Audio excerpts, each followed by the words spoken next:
so far we've seen 36 cards that are reprints. Yeah, like we've right. Let's go over the reprints. Maybe we could be like, which Commander Legends Battle for Baldur's Gate reprints are worth their salt? Yeah. So in Battle for Baldur's Gate, let me turn the music down here just a little bit.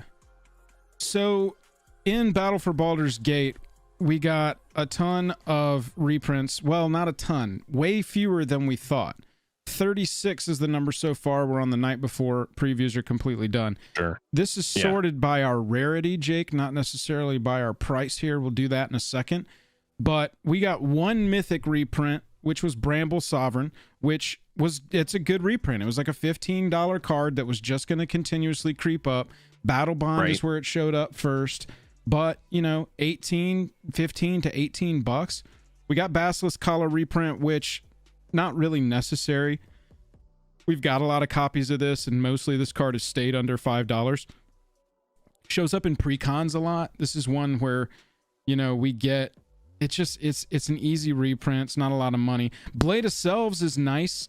Commander 2015. Yeah, that's a good one. This is a good one. Exactly. This is the kind of... This is like the best one that I've seen. Yeah, for sure. Well, and this is where to reprint these, man. This is this like Commander specific mechanic. Any cards that say Commander or any cards that have mechanics that are so specific to Commander, this is the only place you can really get them, unless you're going to throw them in a pre-con and artificially raise the price of that. So it's nice to see that. I also did like the reprint here before we look at the land cycle of Kindred Discovery. I've covered this one a couple of times in shorts, I think, at least in videos. But this is the kind of card where I just kept saying, if you don't reprint this, it's just going to creep. If you don't reprint this, it's just going to creep, because any blue tribal deck wants this card. It's not. It's, you know what this was. This is wide a good application. One. It is. It was a $25 card because it was only in pre-cons and on the list. And a reprint in this set is going to get this card down in the $10 to $15 range, hopefully, where it belongs, or less. And then past that, it's the same thing. Commander-specific mechanics, or the word Commander on cards. Bountiful Promenade, Commander-specific mechanic, 2 or more opponents. So these are probably Battle the Bond biggest ones deal. Did need a. These are likely the biggest deal. These were pretty scarce. They were one of the only reasons to open Battle Bond.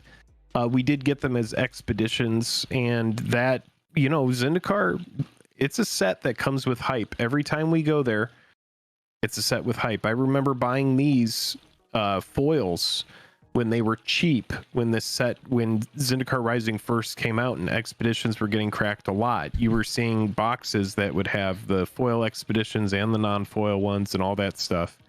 And it was a great time to pick those up, you know, weeks and even months after that, while that set was bottoming out.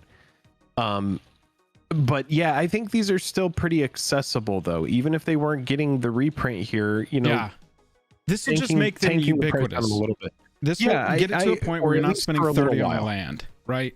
Yeah, right. It will for a little while, and then possibly they creep back up. I do imagine.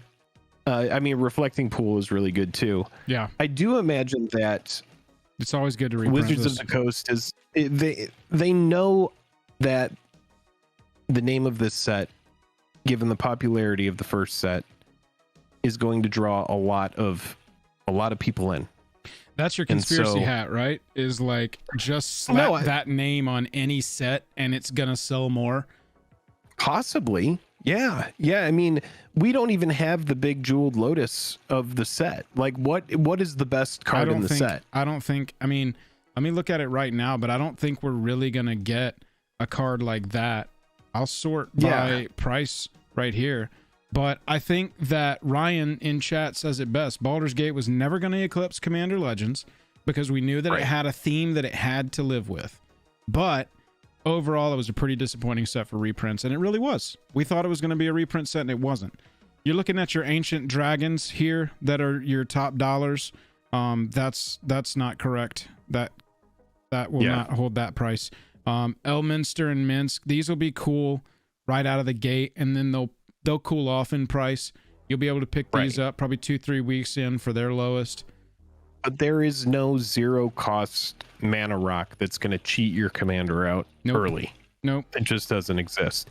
We do get more treasure support, which is becoming a big theme in MTG. We're getting Tasha, more treasure support. So now we know from where the hideous laughter is coming.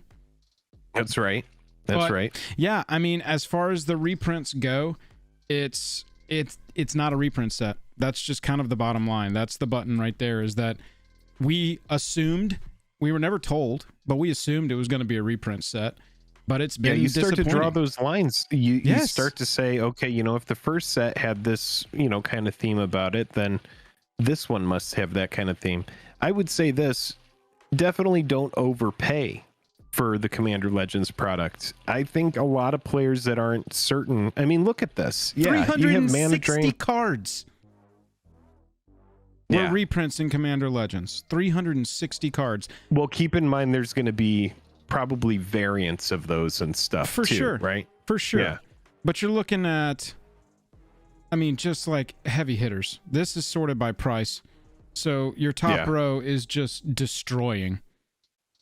And you go down. Yeah, from and there. one of those was a buy a box promo, but yeah, I mean, essentially you're right. The top row does destroy, but then, you know, it does kind of fall off dramatically. It really does. You know, it starts for the reprints, to yeah. As far as the price of these go, you know, there's a lot of cards on here that are really good, but not a lot of value on most of these. It's a disappointing reprint set, but any set whose rare land cycle, and we've said this before, any set whose rare land cycle are hitting at that $10 to $20 mark or more, you've got a real fun set to open, because you're going to be, at the very least, you're opening real estate, and real estate's always going to be good. You know, you're not wrong about that. I do agree with that. And if we get cool variants of these lands, there are going to be players that like these.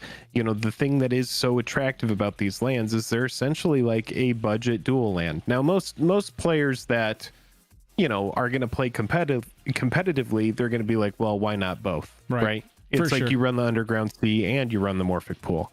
But for the players that can't afford the Underground Sea, then absolutely grab, you know, this version, because it's going to enter the battlefield tapped and less.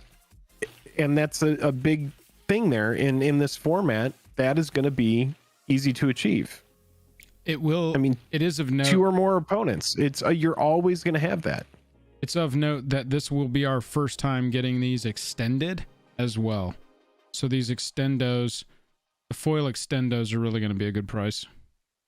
Right. And do they give it another variant other than that? Or is the collector product, you know, I don't know. It's hard to tell. It's hard to tell what this is going to be like. We pretty much see, like, you know, the heavy hitters in the set. I wouldn't overpay for it.